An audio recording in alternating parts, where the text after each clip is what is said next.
ಸರ್ಕಾರದಿಂದ ನಾಮನಿರ್ದೇಶನಗೊಂಡ ವಿವಿಧ ಸಮಿತಿಗಳ ಸದಸ್ಯರಿಗೆ ಮಾಹಿತಿ ಕಾರ್ಯಾಗಾರವು ಪುತ್ತೂರಿನ ಶಾಸಕರ ಕಚೇರಿಯಲ್ಲಿ ನಡೆಯಿತು.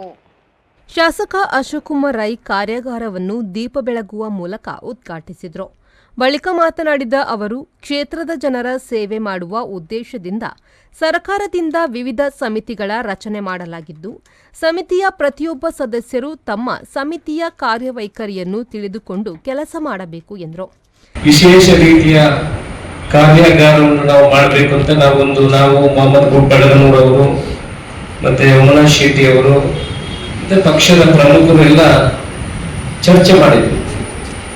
ಇದನ್ನು ಯಾಕೆ ಆಯೋಜನೆ ಮಾಡಿದೀವಿ ಅಂತ ಹೇಳಿದ್ರೆ, ತುಂಬಾ ಜನರಿಗೆ ನಾಮ ನಿರ್ದೇಶಕರಾಗಿ ಅವು ಒಂದೊಂದು ಸಮಿತಿಯಲ್ಲಿ ಜವಾಬ್ದಾರಿಯನ್ನು ಕೊಟ್ಟಿದ್ದೇವೆ. ಒಂದಷ್ಟು ಜನರಿಗೆ ಅದರ ಜವಾಬ್ದಾರಿ ಏನು, ಅದನ್ನು ಯಾವ ರೀತಿ ನಿರ್ವಹಣೆ ಮಾಡೋದು, ನನ್ನ ಪರಿಮಿತಿ ಎಲ್ಲಿವರೆಗಿದೆ, ನನ್ನ ಅಧಿಕಾರ ಎಲ್ಲಿವರೆಗಿದೆ, ನಾನು ಇದರಿಂದಾಗಿ ಸಮಾಜಕ್ಕೆ ಏನನ್ನು ಮಾಡಬಹುದು, ಇದರ ಬಗ್ಗೆ ಮಾಹಿತಿ ಕೊರತೆ ಇದೆ ಅಂತ ನಾನು ತಿಳ್ಕೊಂಡಿದ್ದೆ. ಬೇರೆ ಬೇರೆ ಪಕ್ಷದಲ್ಲಿ ಆವಾಗ ಕಾರ್ಯಾಗಾರ ನಡೀತಾ ಇರುತ್ತದೆ.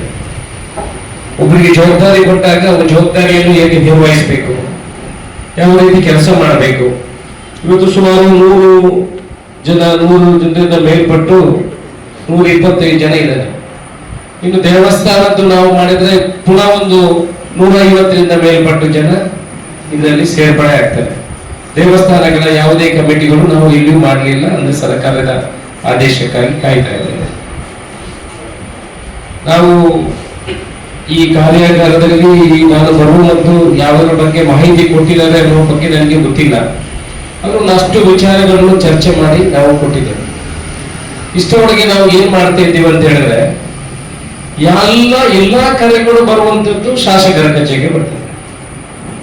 ನೀರಿಲ್ಲದ್ರೆ ನಮಗೆ ಫೋನ್ ಮಾಡ್ತಾರೆ, ಕರೆಂಟ್ ಇಲ್ಲದ್ರೆ ನಮಗೆ ಫೋನ್ ಮಾಡ್ತಾರೆ, ಕರೆಂಟ್ ಬರುವುದು ಲೇಟ್ ಆದ್ರೆ ನಮಗೆ ಫೋನ್ ಮಾಡ್ತಾರೆ, ಚರಂಡಿ ವ್ಯವಸ್ಥೆ ಇಲ್ಲದ್ರೆ ನಮಗೆ ಫೋನ್ ಮಾಡ್ತಾರೆ, ನಗರಸಭೆಯಲ್ಲಿ ತೊಂದರೆಗಳಿದ್ರೆ ನಮಗೆ ಫೋನ್ ಮಾಡ್ತಾರೆ. ಒಂದು ತೊಂದರೆಗಳ ಬಗ್ಗೆ, ಆಸ್ಪತ್ರೆಯಲ್ಲಿ ತೊಂದರೆಗಳಿದ್ರೆ ನಮಗೆ ಫೋನ್ ಮಾಡ್ತಾರೆ, ವೆಟರ್ನರಿ ಹಾಸ್ಪಿಟಲ್ ತೊಂದರೆ ಇದ್ರೆ ನಮಗೆ ಫೋನ್ ಮಾಡ್ತಾರೆ. ಒಂದು ತೊಂದರೆಗಳನ್ನು ಯಾವ ರೀತಿ ನಾವು ಹಂಚಿಕೊಳ್ಬಹುದು, ಒಂದು ತೊಂದರೆಗಳನ್ನು ನಾವು ತಳಮಟ್ಟದಲ್ಲಿ ಅದನ್ನು ಡೈಲ್ಯೂಟ್ ಮಾಡಿಕೊಂಡು, ದೊಡ್ಡ ಬಡ್ಲು ಬಂದ್ರೆ ನಾವು ಹೇಗೆ ಅದನ್ನು ಹೊತ್ಕೊಂಡು ಹೋಗ್ಲಿಕ್ಕೆ ತೊಂದರೆ ಆಗ್ತದೆ, ಅದರಲ್ಲಿ ಚಿಕ್ಕ ಚಿಕ್ಕ ಕಟ್ಟು ಮಾಡಿ ಕೊಟ್ರೆ ಅದು ಡೈಲ್ಯೂಟ್ ಆಗಿ ಅದನ್ನು ಕೊಡುವಂತಹ ಶಕ್ತಿ ನಮಗೆ ಬರ್ತದೆ. ಅದೇ ರೀತಿ ನಾವು ಸಮಿತಿಗಳು ಕೂಡ ಹಾಗೆ. ಇವತ್ತು ನಮ್ಮ ಆಸ್ಪತ್ರೆ ಕಮಿಟಿಗಳಿರ್ಬೋದು, ಇಲ್ಲಿ ಪುತ್ತೂರಿನ ಆಸ್ಪತ್ರೆಗೆ ಒಂದು ಕಮಿಟಿ ಇದೆ, ಬೇರೆ ಬೇರೆ PH ಸೆಂಟರ್ಗಳಿಗೆ ಒಂದೊಂದು ಕಮಿಟಿ ಇದೆ, ವಿಟ್ಲದಲ್ಲಿ ಒಂದು ಆಸ್ಪತ್ರೆ ಇದೆ, ಅದಕ್ಕೂ ಕಮಿಟಿ ಇದೆ, ಉಪ್ಪಿನಂಗಡಿಯಲ್ಲಿ ಇದೆ. ಇದರಲ್ಲೆಲ್ಲ ಏನು ಆಗ್ತದೆ, ನಮ್ಮ ಜವಾಬ್ದಾರಿ ಏನು, ನಾವು ಯಾವ ರೀತಿ ಕೆಲಸ ಮಾಡಬಹುದು ಅನ್ನೋ ವಿಚಾರಗಳು ಮೆಸ್ಕಾಂ ಸಮಿತಿಗಳಿದೆ. ನಾವು 2000 ಸೈಟ್ಗಳನ್ನು ಕೊಡಬೇಕಂತ ನಮ್ಮ ಕನಸಿದೆ. ನಿವೇಶನ 2000 ಸೈಟ್ಗಳನ್ನು ನಾವು ಮುಂದಿನ 3 ವರ್ಷದಲ್ಲಿ ಕೊಡಬೇಕು, ಬಡವರಿಗೆ ಹಂಚಬೇಕು ಅಂತ ಇದೆ.